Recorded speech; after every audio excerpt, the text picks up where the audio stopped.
Hai, saya Fisarudin dan hari ini ada satu lagi peranti yang tak disangka dilancarkan kat Malaysia iaitu OnePlus N10. Kita tahu sebelum ni OnePlus kata peranti ini hanya untuk pasaran Amerika Syarikat saja dan kini selepas beberapa bulan dilancarkan November tahun lalu akhirnya masuk dekat Malaysia. Jadi saya tahu dengan banyak peranti kelas pertengahan yang macam ini di pasaran Malaysia sekarang, adakah ia masih berbaloi ataupun ini hanya satu lagi lambakan peranti yang tak perlu anda beli dan ada banyak option lain di pasaran sekarang. Jadi teruskan untuk ulasan saya dan macam biasa bila saya buat ulasan, saya akan cakap tentang spesifikasinya yang ada di skrin sekarang.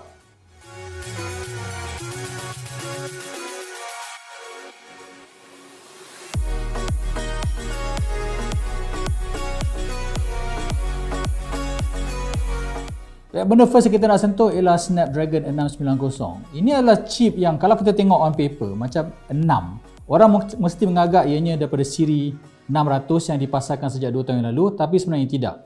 Dengan 2 teras Cortex A77 dan 6 lagi Cortex A55, ia lebih hampir dengan siri 720 dan 730 yang juga boleh katakan sebagai pemproses kelas pertengahan yang agak tinggi.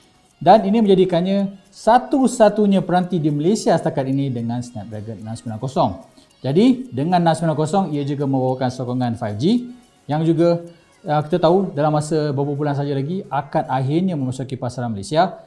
Dan jika anda mahukan persediaan sebelum rangkaian 5G dilancarkan, ini adalah pilihan yang saya rasakan agak menarik. Saya perlu sentuh tentang skrin pasal saya rasakan ianya plus dan minus. Plus pasal ianya skrin 90Hz dan saya tahu banyak orang kat luar sana dah tak boleh dengan 60Hz pasal merasakan kadar segar tinggi pada kelas pertengahan dah dianggap sebagai satu kewajipan.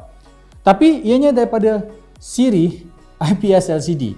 Kita tahu dekat Malaysia sekarang dah ada a few peranti kelas pertengahan yang dah gunakan AMOLED 120Hz. Jadi ikhlas saya katakan, saya sebenarnya tak berapa kisah sangat dengan skrin LCD ataupun 90 dan 120Hz. Tapi dalam kebanyakan kes saya rasakan penghasilan warnanya baik. Pada OnePlus N10 ini memang jelas kekurangan pasal warna tak berapa pop dan satu dosa besar yang ada pada N10 ini ialah walaupun 90Hz saya tak rasakan tatalannya lancar. Bila saya lakukan tatalan dalam YouTube ataupun sedang melayar web misalnya, boleh rasa sedikit janky dan tak berapa smooth. Jadi ini adalah sesuatu yang mengecewakan untuk peranti OnePlus yang kita tahu sepatutnya never settle. Kita bercakap pula tentang rekaan. Saya rasakan rekaannya masih lagi menarik dengan bingkai diperbuat pada logam, sisi yang dibulatkan, butang yang terasa solid dalam tangan, tak rasa macam ianya murahan. Dan ramai kat luar sana, saya tengok kat ruangan komen, saya baca setiap komen anda, katakan bahawa peranti sekarang sepatutnya semua dah tak sepatutnya pakai panel diperbuat pada plastik. Saya disagree.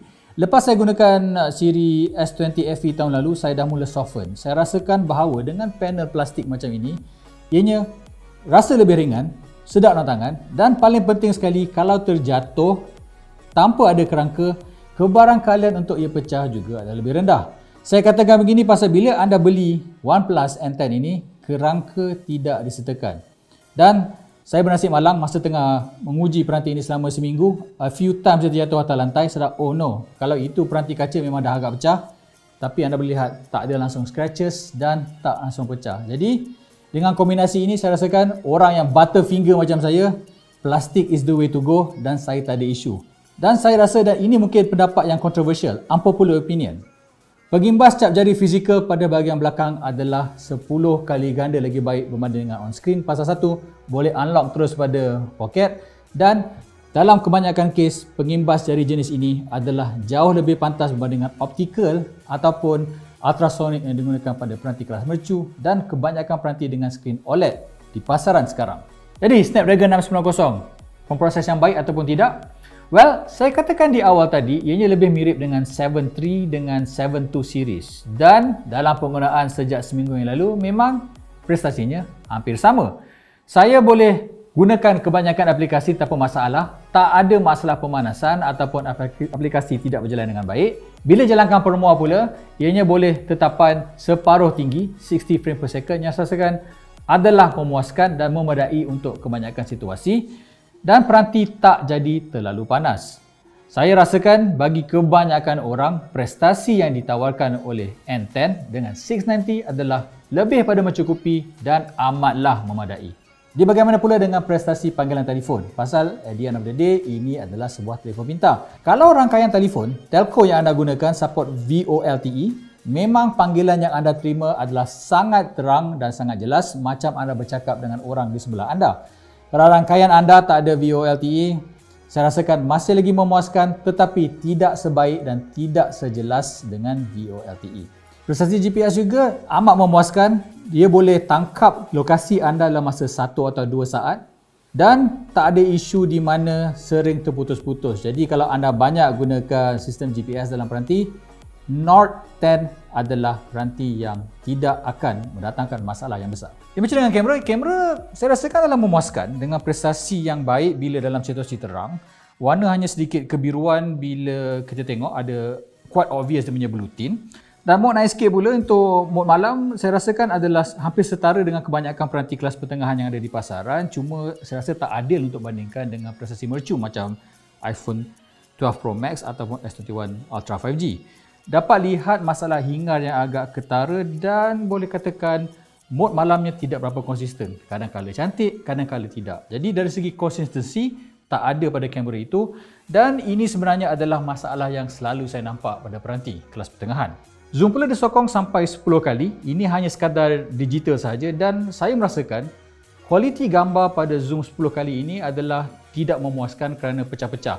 Malahan saya rasakan untuk gunakan mode 10 kali ini sekalipun sebenarnya agak sukar kerana viewfinder mula terhoyong hayang macam saya berada di atas dek kapal. Jadi kerana kombinasi viewfinder yang terhoyong hayang dan kualiti gambar pada zoom 10 kali ganda ini tak berapa elok, saya rasakan anda mungkin tak menggunakan langsung mode telefoto yang saya rasakan amat mengecewakan. Dengan bateri 4300 mAh dan skrin IPS LCD 90Hz, saya sebenarnya agak terkejut dengan prestasinya. Apabila gunakan di rumah, saya dapat SOT sekitar 8 ke 9 jam, which is saya rasakan amat memuaskan untuk peranti kelas pertengahan dan ini saya gunakan dengan Wi-Fi. Saya malang sekali tak mampu nak uji ketika di luar pasal kita sekarang masih lagi di PKP, tapi saya lakukan estimation mungkin boleh dapat SOT sekitar 5 atau 6 jam jika hanya sekadar LTE. Sungguh begitu, kalau bateri habis sekalipun ini bukan isu yang besar pasal pengecasan warp charge 30W yang disediakan boleh mengecas mula bateri dalam masa sekitar 50 minit. Ini saya rasakan adalah waktu pengecasan yang pantas untuk kebanyakan orang dan adalah lebih daripada memuaskan. Jadi konklusi, apa yang boleh saya katakan tentang OnePlus Nord N10 5G? +1 pada perisian Oxygen OS yang minimalis dan juga lancar. -1 pada skrin LCD 90Hz yang saya rasakan tidak konsisten, kadang-kadang lancar, kadang-kadang tidak. +1 lagi pada rekaan peranti yang selesa dalam tangan, tapi -1 pula pada kehilangan butang membisukan yang selama ini dijadikan signature pada kesemua peranti OnePlus. +1 lagi pada prestasi bateri yang baik untuk kelasnya, tetapi -1 balik pada sokongan perisian yang hanya setahun. Harus saya ingatkan, peranti ini masih lagi gunakan Android 10 dan apabila menerima Android 11 kelak, itulah salah satunya kemaskini sistem operasi yang akan diterima oleh pembeli Note N10 5G. Note N10 dilancarkan terlalu lewat kat Malaysia. Bayangkan, dilancarkan kat US bulan November yang lalu dan hanya masuk sekarang. Dan ini membuatkan ianya sudah agak berusia dan tidak kompetitif bila anda ingatkan dah ada Redmi Note 10 dekat Malaysia dengan Snapdragon 60 dan Poco F3 yang lebih berkuasa pada harga yang hanya lebih kurang 100 ataupun 200 lebih murah berbanding RM1199 Note N10 ditawarkan di Malaysia. Jadi oleh sebab itu, kalau kita tak take into consideration adanya peranti Xiaomi dan Poco, saya masih merasakan OnePlus Nord N10 ini adalah peranti yang bagus pasal mempunyai set combination prestasi yang memuaskan, kamera yang juga memuaskan, ditambah pula dengan prestasi bateri yang lebih baik daripada saya sangkakan. Jadi saya melihat OnePlus Nord N10 ini sebagai gateway device bagi mereka yang cuba nak berjinak-jinak dengan peranti OnePlus tapi tak mampu nak beli peranti OnePlus edisi mercu. Jadi jika anda memang peminat OnePlus atau memang nak cuba OnePlus, saya boleh sarankan kepada anda, cuma harus ingatkan di pasaran sekarang ada beberapa peranti lain dengan spesifikasi yang lebih baik tetapi ditawarkan pada harga yang lebih kompetitif. Jadi sekian ini saja daripada saya, Hafiz Saharudin, untuk ulasan pada Amazon Mind. Seperti biasa, jika suka like dan jika mahukan video lagi, sila layari channel kami di YouTube. Jumpa anda di sesi ulasan yang seterusnya. Bye-bye.